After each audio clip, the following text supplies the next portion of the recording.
Good morning, 5th class. Welcome in Arya Public School online classes. I am your teacher Payal and our today's topic is English and chapter number 1st of Advisor book. आज का हमारा जो chapter है वो है chapter 1st adviser का, text book का, ठीक है।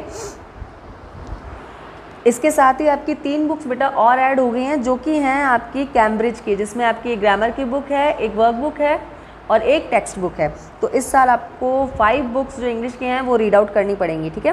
तो चलिए आज हम बात कर रहे हैं अपने एडवाइज़र की बुक के बारे में। उसी का फर्स्ट चैप्टर हम लोग रीड आउट करेंगे जो कि आपका कोर्स बुक है, ठीक है। चलिए स्टार्ट करते हैं। Our first chapter is we shall overcome. हमें चलना है साथ साथ, या हम होंगे कामयाब। वी शैल ओवरकम, ये जो पोएम है आप लोगों ने असेंबली में, प्रेयर में, स्कूल में कभी ना कभी ज़रूर सुनी होगी, या इंडिपेंडेंस डे पे हम लोग जो सॉन्ग्स बोलते हैं उनमें भी ये आती हैं, ठीक है। तो ये आपने ज़रूर सुनी होगी। इसी के बारे में आज हमारा फर्स्ट चैप्टर है। देखिए यहाँ पे दिया भी हुआ है, हम होंगे कामयाब, हम होंगे कामयाब। तो ये जो चैप्टर है इसी के बारे में है कि कैसे इस पोएम का जो क्या मीनिंग है और क्या अर्थ निकलता है, ठीक है। तो ये वार्म अप दिया हुआ, चले से पढ़ लेते हैं एक बार, है ना। Recite the given lines together with your teacher. अब ये जो पोएम दिया हुआ है इसके लिए कुछ क्वेश्चंस दिए हुए हैं। Isn't it an inspiring song, childrens? Teacher पूछती है बच्चों से कि क्या ये सॉन्ग इंस्पायर यानी उत्तेजित करने वाला नहीं है बच्चों? बिल्कुल है, क्योंकि इसे सुनकर हमारे मन में विश्वास पैदा होता है, कुछ करने की इच्छा जागती है, ठीक है। Do you know it was translated into Hindi from English by renowned poet Girija Kumar Mathur. आप सबको पता है कि ये जो इंग्लिश की जो पोएम है वी शैल ओवरकम, इसे हिंदी में ट्रांसलेट किया था बहुत ही प्रसिद्ध पोएट यानी कवियत्री हैं गिरिजा कुमार माथुर, उन्होंने, ठीक है। तो इसका फर्स्ट स्टैंजा रीड आउट करते हैं। We shall overcome, we shall overcome, we shall overcome some day, oh deep in my heart I do believe, we shall overcome some day. अब इसका अर्थ क्या है देखिए। अब इसके साथ में आपको क्या करना है, जो स्टैंजा में आपको क्लियर करवाऊंगे उसके साथ आपको वर्ड मीनिंग भी रीड आउट करने हैं और राइट डाउन करने हैं अपनी नोटबुक में। ये है आज का आपका होमवर्क। ये जो लेसन हम लोग पढ़ेंगे इसके जितने वर्ड मीनिंग्स हैं वो आपको राइट डाउन करने हैं नोटबुक में और उन्हें लर्न करना है, ठीक है। पिंक कलर का इंडेक्स दिया हुआ है जिसमें वर्ड मीनिंग्स लिखे हुए हैं। इनका अर्थ हिंदी में मैं आपको बता दूंगी, उसके बाद ही आपको नोट डाउन करने हैं अपनी नोटबुक में। तो चलिए come back to the paragraph, वापस से अपने पैराग्राफ पे लौटते हैं। First line is we shall overcome, we shall overcome. हमारी पहली लाइन है हम होंगे कामयाब, हम होंगे कामयाब। We shall overcome some day, हम होंगे कामयाब एक दिन। ओहो deep in my heart I do believe, मन में है विश्वास, पूरा है विश्वास। We shall overcome some day, हम होंगे कामयाब एक दिन।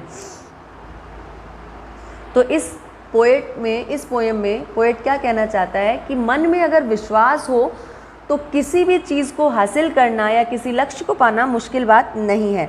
तो इस पोएम का जो फर्स्ट स्टैंजा उसका यही मीनिंग है कि हमेशा अपने मन में विश्वास रखें कि हम होंगे, एक दिन ज़रूर कामयाब होंगे। ऐसा नहीं है कि आज जैसे छोटे से एक एग्जाम्पल लेते हैं, आपके क्लास टेस्ट होते हैं जैसे, उसमें आपका कभी 1 मार्क्स कम आ गया तो आप ऐसे सोचते हो हो मेरे तो मार्क्स कम आ गया, मैं पढ़ाई में कमज़ोर हो गया। तो ऐसा नहीं सोचना है, हमेशा अपने मन में विश्वास रखिए कि कोई बात नहीं, इस बार अगर किसी कारण से मेरे नंबर कम आए हैं तो next time I will do more hard work, मैं और ज़्यादा मेहनत करूँगा और मेरे और अच्छे आएंगे। तो इस स्टैंजा का मतलब यही है। अब इसके वर्ड मीनिंग दिए हुए हैं, ये आपको नोट डाउन करने हैं अपने नोटबुक में। ये देखिए, the poet says that he has no doubt about success. इसमें पोएट कहना चाहता है कि उसे अपनी सक्सेस यानी सफलता के बारे में कोई डाउट नहीं है। A day will come when we will succeed in getting over our problems. एक दिन ऐसा ज़रूर आएगा जब हम अपनी सभी प्रॉब्लम्स पर विजय पा लेंगे। Next stanza is we will walk hand in hand, we will walk hand in hand, we will walk hand in hand some day. Oh deep in my heart I do believe, we will walk hand in hand some day. अब इसका क्या मतलब है? The poet says that he has firm believe that a day will come when the difference of the thoughts will end all people of the world would move together with love. इस line में poet कहना चाहता है कि एक दिन ऐसा ज़रूर आएगा जब लोगों के बीच जो सोचों का मतभेद है, जो सोच होती है, जैसे आज मेरी सोच अलग है, आपकी अलग है, आपके पेरेंट्स की सोच अलग है, तो ये जो सोच का मतभेद है, यानी मनमुटाव हो जाता है सोच के कारण। कई बार जैसे हमें कोई चीज़ अच्छी लगती है लेकिन हमारे पेरेंट्स को वो चीज़ अच्छी नहीं लगती, तो वो मना कर देते हैं कि नहीं बेटा ये चीज़ नहीं करनी, करते हैं ना, ऐसा होता है। कई बार आप कोई छोटी सी चीज़ अपने पेरेंट्स से मांगते हो, अगर उनको नहीं सही लगता तो मना करते हैं, तो उस टाइम वो चीज़ हमें गलत लगती है, क्योंकि हमारी सोच क्या होती है कि नहीं मुझे तो ये चाहिए, मुझे इससे खेलना है। लेकिन पेरेंट्स उस चीज़ के बारे में लेकर क्या सोचते हैं कि पता नहीं ये मेरे बच्चे के लिए अच्छी है या नहीं, इससे मेरे बच्चे को नुकसान हो सकता, तो वो सारी चीज़ सोचकर वो चीज़ के लिए हमें मना करते हैं, लेकिन हमें वो चीज़ बुरी लग जाती है। ये मैंने एक छोटा सा एग्जाम्पल दिया है। इसी तरह फैमिली में या आपस में सोसाइटी में देख लीजिए, किसी के विचार अलग होते हैं, किसी के अलग होते हैं, तो उन विचारों को लेकर जो आपस में मतभेद होता है, पोएट कहना चाहता है कि एक दिन वो मतभेद ज़रूर खत्म हो जाएगा, समाप्त हो जाएगा, और हम सब साथ में प्यार से एक साथ रह पाएंगे। That is the meaning of these lines, ठीक है। Our next stanza is we are not afraid, we are not afraid, we are not afraid today. Oh, deep in my heart, I do believe we are not afraid today. The poet says that the times has come when we have no fear of anything. We have attained to state of fearlessness. Poet कहना चाहता है कि एक दिन ऐसा ज़रूर आएगा जब हमें किसी भी चीज़ का डर नहीं रहेगा और हम हर जगह बिना भय के, निर्भयता के साथ घूम सकेंगे। अब इसमें घूमने का तात्पर्य ये नहीं कि हम कहीं पे भी किसी भी जगह घूम, इसमें घूमने से मतलब ये है कि जैसे आज कई बार ऐसा होता है कि शाम हो गई, मम्मा पापा हमें मना कर देते हैं, बेटा बाहर खेलने नहीं जाना, लेट हो गया, अंधेरा हो गया, ठीक है। क्यों? क्योंकि आज का टाइम ऐसा है, पता नहीं कौन कैसे कब आ जाए, हमें कुछ बोल के साथ में ले जाए, या इतने सारे अलग अलग इंसिडेंट होते हैं आजकल, एक्सीडेंट्स हो जाते हैं, किडनैपिंग्स होते हैं, तो उन चीज़ों को लेकर जो पेरेंट्स के मन में, तो उस चीज़ को लेकर जो डर है हमारे मन में वो नहीं रहेगा। एक दिन ऐसा आएगा जब बाहर किसी चीज़ का डर नहीं रहेगा और हम निर्भयता के साथ आराम से बाहर घूम सकेंगे। Next stanza is the truth shall make us free, the truth shall make us free, the truth shall make us free someday. Oh, deep in my heart, I do believe the truth shall make us free someday. The poet says that a day will come when all people would know what is truth, and this truth would make us free from all illusions. अब इसमें क्या मतलब है, क्या कहना चाहता है? The poet कहना चाहता है कि एक दिन ऐसा ज़रूर आएगा कि जब लोगों को पता लगेगा कि सच का महत्व क्या होता है, सच क्या होता है। बहुत एक छोटी सी बात है बेटा, आप किसी चीज़ को लेके अपने घर में, अगर किसी चीज़ को लेके आप किसी कारण से, डर के कारण, जैसे आपसे छोटा सा एग्जांपल लेते हैं हम लोग, आपसे कोई चीज़ टूट गई, आप इस डर के कारण झूठ बोल दोगे मम्मा को कि मम्मा डांटेगी। मम्मा ने पूछा किसने तोड़ा ये, तो आप क्या बोलोगे? नहीं मम्मा मैंने नहीं तोड़ा, मुझे नहीं पता किसने तोड़ा। तो ये छोटी सी चीज़ थी कि वो चीज़ टूटी है, बहुत नॉर्मल सी बात है कि ये चीज़ टूट गई तो आपने इसके लिए झूठ बोल दिया, इसमें कोई मतलब वैसे अपराध वाली बात नहीं है। लेकिन अपराध ये है कि आपने झूठ बोला, तो झूठ चाहे छोटा हो या बड़ा, झूठ ही होता है। तो आजकल हर एक जगह कहीं ना कहीं कोई ना कोई किसी न किसी चीज़ के लिए झूठ ज़रूर बोलता है, एकदम सच कोई नहीं बोलता। तो जिस दिन लोगों को ये पता लग जाएगा कि सच का महत्व क्या होता है, इम्पॉर्टेंस क्या होती है और सच बोलना कितना ज़रूरी है, उस दिन हम लोग सभी जो इल्यूजन्स हैं, काल्पनिक जो हमारी सोच है, उससे मुक्त हो जाएंगे। क्योंकि जो इंसान हमेशा सच बोलता है उसे किसी चीज़ का डर नहीं होता कि मेरी ये बात किसी को पता चलेगी तो इसका मीनिंग क्या निकलेगा या वो मुझे क्या बोलेगा, क्योंकि वो सच कहता है। सच कहने वाले इंसान को कभी किसी का डर नहीं होता।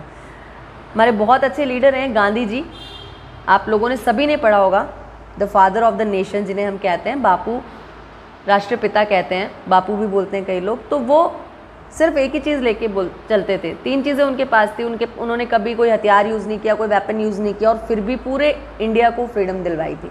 किसके सहारे? सत्य, अहिंसा, है ना, और निर्भयता। उनको डर नहीं था किसी चीज़ का, हमेशा वो सच बोलते थे। और उन्होंने हिंसा मीन्स कभी हथियारों का प्रयोग नहीं किया। वो अपनी एक चीज़ पर अडिग रहे कि मुझे ये चीज़ करनी है, और उसी चीज़ के सहारे। तो सच बोलना बहुत ज़रूरी है। और पोएट इसी लाइन में भी यही कहना चाहता है कि जिस दिन लोगों को पता लग जाएगा कि सच क्या होता है, उसका इम्पोर्टेंस क्या है, उस दिन हमारा जो कंट्री है वो सभी झूठ से मुक्त होकर एक आगे की ओर विकासशील देश बन जाएगा। Our next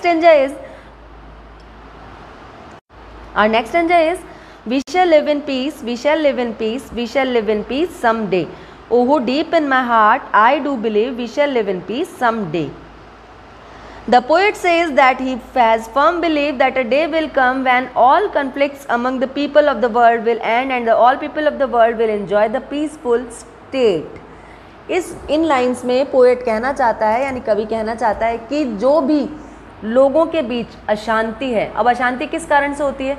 विचारों के मतभेद के कारण, कोई झूठ बोलता है उस कारण, किसी और चीज़ को लेकर, या छोटे मोटे लड़ाई झगड़े, तो किसी न किसी तरीके से देश में आज भी अशांति है, घरों में अशांति है, अपने आसपास की सोसाइटी में भी हम लोग फ्रीली किसी से बात नहीं कर सकते। क्यों? क्योंकि पता नहीं किसी को किस चीज़ का बुरा लग जाए, तो हम किसी को हर कुछ बोल नहीं सकते। लेकिन एक दिन ऐसा ज़रूर आएगा जब लोगों के आपस के सारे मतभेद खत्म होकर देश में शांति होगी और सभी शांति और प्यार के साथ जी सकेंगे। तो ये था आज का हमारा लेसन एडवाइज़र का, जो कि हम लोगों ने कंप्लीट कर लिया है। अब इसकी एक्सरसाइज जो है वो मैं आपको कल करवाऊंगी। आज का हमारा जो होमवर्क है वो नोट डाउन कर लीजिए।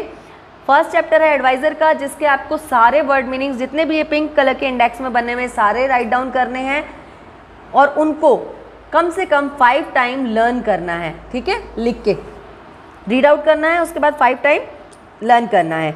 ये लेसन और ये वीडियो एटलीस्ट 2 बार आपको देखना है अच्छे से। नहीं समझ में आए तो 2 से ज़्यादा बार आप देखें, लेकिन देख कर इसे अच्छे से समझना है, ताकि जब क्लास में आप लोग आएंगे तो ये लेसन रिवाइज करने में हमें प्रॉब्लम नहीं आएगी और आपको समझने में प्रॉब्लम नहीं आएगी। जैसे मैं क्लास में आपको रीड आउट करवाती हूँ वैसे ही मैंने यहाँ पे करवाया है। कोई भी इल्यूजन हो, कोई भी प्रॉब्लम हो, you can send it to me, I will explain you again. कोई प्रॉब्लम नहीं है, दोबारा भेज सकते हैं। अगर कोई पैराग्राफ, स्टैंजा, वर्ड नहीं समझ में, आप मुझे लिख कर सेंड करें, मैं आपको वापस से समझा दूंगी। ठीक है, तो ये था आज का हमारा चैप्टर 5th क्लास एडवाइज़र का, अपनी कोर्स बुक का first chapter, we shall overcome.